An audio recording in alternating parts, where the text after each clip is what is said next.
na ang chairman ng Manibela, makakasama natin Sir Mar. Good afternoon, live kayo sa RMNDZ XL Manila, si Radyo Man Lourdes. Ma'am Lourdes, magandang hapon po at magandang hapon po sa lahat ng ating mga tagapakinig. Sir Mar, meron pong apila ang Malacanang. Pamasko na lang daw po, baka pwedeng wag munang ituloy, wag nang ituloy ang inyong kilos protesta, ang inyong tigil pasada. Sino pa naman po kami para hindian ang hiling ng ating Pangulo. Pero siyempre po, kailangan din namin makipag-usap sa LTO, sa DOTR, sa LTFRB para masolusyonan itong kinakaharap na problema ng aming sektor. Sa madaling salita, Sir Mar, tuloy ang tigil pasada sa kabila ng pakiusap ng Malacanang.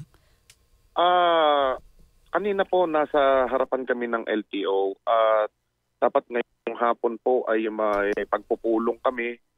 Masyado lang kasing matagal po yung halos 4 na oras na kami ay naghihintay doon. Medyo exhausted na rin po yung aming mga kasamahan kaya po umuwi na rin po kami. Siguro po may ilang araw pa naman po para mapag-usapan ito bago dumating yung takdang araw na para kami ulit ay magkilos protesta. Pwedeng matuloy, pwede pong hindi. Depende po sa mapag-uusapan na Ma'am Lourdes. Okay. Linawin ko lang po, sir, ha? So may possibility na hindi matuloy dahil magkakaroon kayo ng pag-uusap ng LTO. Opo, depende po yan. Nakadepende po yan sa... May una na tayong hiniling sa kanila. At kung sincero po sila ay doon po kami magdidesisyon. Siguro may 3 araw o mahigit 3 araw pa para kami ay mabalikan po ng LTO doon sa aming inilatag sa kanila. So dapat kanina po, kaya lang pinag-antay kayo ng sobrang tagal, kaya umuwi na lang kayo? Ang maaga po kasi kami... as early as 5 a.m. nasa Pilcoa na po kami, iba 4 a.m. pa. Kasi nga po 6 a.m. yung call time namin. Nagmarcha kami mula Pilcoa hanggang LTO sa East Avenue, mga puyat, galing sa biyahe, gutom, init. Wala pa po kasi si Asik Marcos Lacanilaw ng LTO kanina. Galing po yata siya sa Bacolod kung di po ako nagkakamali. 2 p.m. po kasi yung call time. Alas 10 po kasi nasa LTO na kami. Kaya po minabuti namin na umuwi na lang po muna at magpahinga. Opo. So kailan po kayo mag-uusap ulit? Kanina po may komunikasyon naman. Sabi lang namin nakauwi na kami dahil nga po karamihan din sa mga kasama namin, mga senior citizen na kaya po nag-decide kami na umuwi.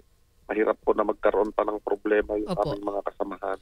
Okay. Opo, medyo mahirap na desisyon siguro po sa ibang araw pero syempre ho gusto namin na mapakinggan ng gusto ng ating kalihim o ng ating asik pala yung ating mga hinaing at maiparating sa ating Pangulo. Sir Mar, merong nahubang after nito, may initial nahubang communication na baka pwede mag-meeting tayo by Monday kasi may pakiusap yung Malacanang para masettle natin at hindi matuloy. Opo, Ma'am Lourdes. Nagsabi naman kami na ayaw din naman namin magmatigas. Opo. Gusto namin na sinasabi nga namin, sige po, babalik na lang kami baka Tuesday. Magkita kami. Basta pinangako ko po sa kanila na hindi kami matutuloy today dahil sobrang haba ng oras. Tuesday, nag-promise po ako na makikipag-dialogo sa kanila. Okay, at doon po magde-decide kayo uli kung hindi na itutuloy ang tigil pasada? Opo, Ma'am. Because as of this moment, ay tuloy ang pasada. Pero by Tuesday, kapag nakapag-usap kayo, magde-decide kayo kung itutuloy o hindi. Opo, bukas po tuloy ang biyahe hanggang Lunes. Actually po, nasa lansangan kami ngayon kasi pinatid po namin yung ibang mga kasamahan namin na seniors na. At sobrang traffic siguro dahil walang masakyan. Kaya po yung ating mga kababayan ay may dala-dala yung kanilang mga pribadong sasakyan. Kaya po ito yung resulta na kapag wala po yung mga jeepney na tinuturing nilang basura at walang kwenta. At hindi pinahahalagahan yung plight ng ating mga drivers at operators. Ganito po ang nangyayari sa ating lansangan. Opo. Balikan ko lang po yung sinabi nyo, nakadepende pa rin ang resulta, yung decision po ninyo sa pag-uusap ninyo ng LTO kasi may mga inilatag kayo. Balikan po natin, Sir Mar, sa mga nakikinig. Ano po yun? mga enforcers nila na panay ang pangungutong. Kung wala kang lagay sa kanila, kahit kompleto ka, i-impound yung jeep mo. Kung may depekto yung jeep mo, may problema sa'yo bilang sakang reckless na driver, kung may lagay ka sa kanila, may absuelto ka. Hindi ho ata magandang tignan ito. Meron ho ba kayong ebidensya, Sir Mar? Baka naman hingan kayo ng ebidensya. Ako po mismo ang nakakita. Ako po mismo ang nakarinig nung oras po na yon na kaya kung bakit kami nagkasapo ng ganitong kilos protesta. Aside sa ako po mismo, Ma'am Lourdes. Aside po sa pangungutong, no, sa inyong mga miyembro, ano pa ho yung mga panggigipit, Sir Mar, na mga conflict of interest na marami pala dito, anak din ng jeepney driver, pero nakapasok na sa co-op yung kanilang mga jeep, tapos pinag-iinitan yung mga individual po na hindi pumasok sa kooperatiba. So conflict of interest na gusto pala nitong mga to ubusin yung mga nasa sektor na mga individual para pahirapan, magmulta or hindi na makabiyahe para sila yung mapaboran. Pangatlo ho, pero ito po yung pinakamahalaga, yung kami ay marehistro yung aming mga sasakyan na panahon pa ni Secretary Vince Dizon, ito na po yung pinapakiusap namin. Hiling namin na kami ay makapagbiyahe ng legal. Kung nakikiusap sila na tigilan namin itong tigil pasada, ibig sabihin may halaga yung jeepney namin. Kung may halaga at nakakapagserbisyo tayo sa taong bayan, bakit hindi nyo i-expend?